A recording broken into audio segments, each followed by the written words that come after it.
Without a doubt, we have definitely increased our offerings of support for both staff and students who were on the compound yesterday. The principal met with all staff today. Evergreen Associates and Canon Burke were also on location to provide counseling for staff and students, and we are mindful that sometimes these traumatic experiences are invisible in terms of their impact. So we will continue to provide support for staff. All of us are saddened by it because, as I said yesterday, there are 2 families suffering as a result of this. So we will do all that we can to ensure that we support everyone in this kind of environment and make sure that we redouble our efforts. Of course, we have incident protocols and so on, and we're going to review everything to ensure that we strengthen it. And we have always done security searches at the gate.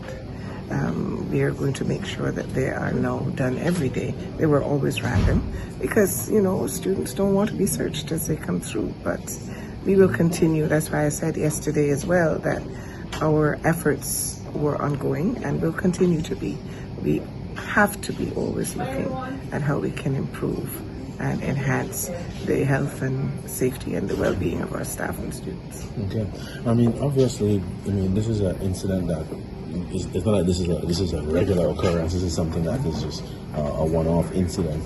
But however, given the gravity of it, I think it has given everyone pause.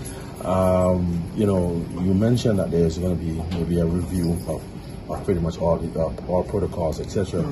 But what does this tell you now about, again, given the gravity of it, about the landscape of our things that we now have to consider within the landscape of our education system?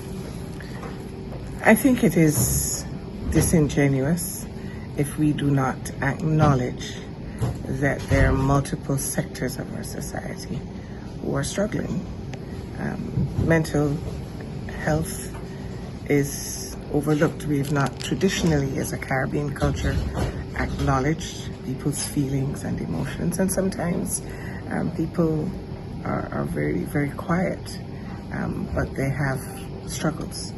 And I think we have to resist the temptation to use only the big stick when things happen, but acknowledge that we have to look inward with ourselves. We have to recognize that this is not an authority responsibility. Every parent has to look in the mirror and ask, am I doing all I can? And those who work with young people who really want to empower them have to constantly reassure and support. I do think that there are areas that make life more challenging for young people today than perhaps in my time, because there are lots of competing interests.